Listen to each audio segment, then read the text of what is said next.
300 años más tarde, la ciencia ha hecho pocos progresos respecto a este tema. Los refugiados en las ruinas de San Francisco todavía echan la culpa de los terremotos a misteriosas explosiones subterráneas. Apenas 3 días después del terremoto, el estado de California le preguntó a uno de los geólogos más famosos del mundo, Andrew Lawson, de la Universidad Estatal de California, que investigara qué había destruido la ciudad.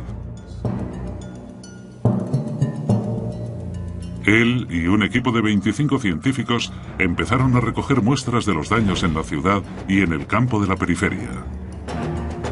Había carreteras destrozadas, vías de tren retorcidas. ¿Y la prueba más concluyente de todas? Que tuvo lugar cerca del pueblo de Bolinas, en el condado de Marin, al norte de San Francisco. Esta verja tenía un espacio de 3 metros en el medio. Antes del terremoto era una valla sólida que dividía 2 campos. Pero cuando recreó lo que había ocurrido, Lawson se dio cuenta de que la tierra se había separado y había partido la valla en 2. Marcando estos sucesos en el mapa de San Francisco, descubrieron un sorprendente patrón. Conectando los puntos, se formaba una línea recta. Y en cada punto, la tierra se movía de la misma forma. En la costa, al norte. En tierra firme, al sur. Esta débil línea era el culpable que estaban buscando. Al sur de San Francisco, la línea sospechosa se adentraba en un lago, la Laguna de San Andrés. Ahora, el perpetrador del seísmo tenía por fin un nombre. El profesor Lawson, que una década atrás había identificado estas grietas en la tierra como fisuras inofensivas, las rebautizó con el nombre de Falla de San Andrés.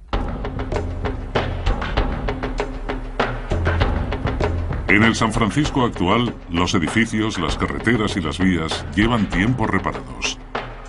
Pero si se sabe dónde buscar, todavía se pueden encontrar estigmas del terremoto de 1906. El geólogo Charlie Paul sigue los pasos del equipo de Lawson buscando signos del caos que tuvo lugar a principios de siglo. Logra encontrarlos en los acantilados de Muscle Rock, a 20 kilómetros al sur de San Francisco. El acantilado no está ahí por casualidad, está ahí por una muy buena razón. Unos 800 metros de la costa cayeron en el terremoto de 1906. Y si miráis aquí abajo, hay una gran roca cerca de la costa actual. Y todo por el movimiento de la falla de San Andrés. La falla está a apenas 400 metros en el mar. Es una de las mayores interjecciones de placas a este lado de los Estados Unidos.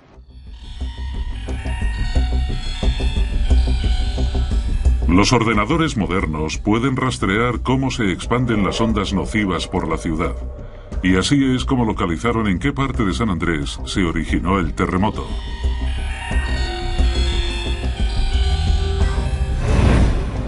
Fue lejos de la costa, a unos 3 kilómetros del Golden Gate Bridge. Para continuar rastreando la falla, la investigación tenía que seguir en el mar. Los geólogos marinos usan vehículos a control remoto, mini submarinos, para cartografiar el suelo marino. Lo que vemos son variaciones sutiles en la topografía o rasgos que no se forman de manera natural. Así que puede haber una línea en el suelo oceánico que sea más alta o más baja en un lado.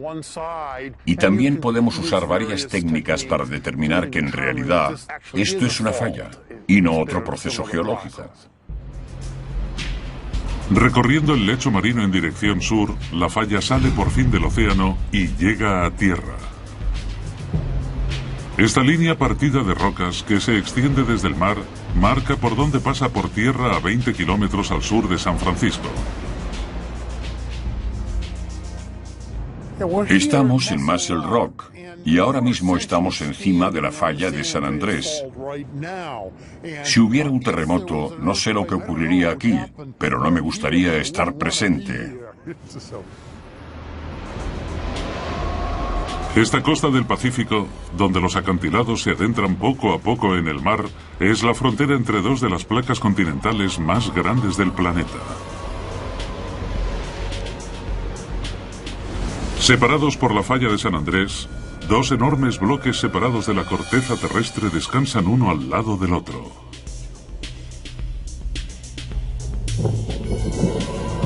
Aquí, el continente norteamericano se halla ligeramente arriba de la sección adyacente de la corteza que soporta el Océano Pacífico.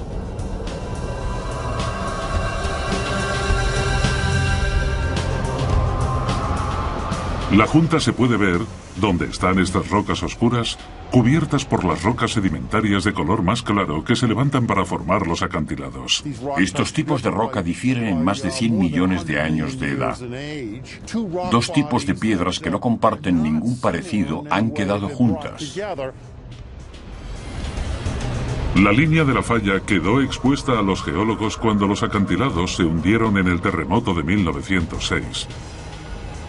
Pero en aquel entonces, nadie comprendía cómo y por qué los dos tipos distintos de roca estaban uno al lado del otro.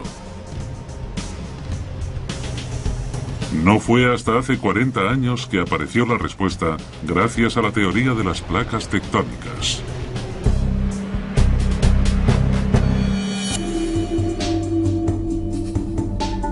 Esta teoría demostraba que la corteza terrestre está formada por placas separadas que se mueven y en las que se asientan los océanos y los continentes. Hace unos 200 millones de años, la gran placa del Océano Pacífico chocó con América del Norte y empezó a hundirse bajo el continente.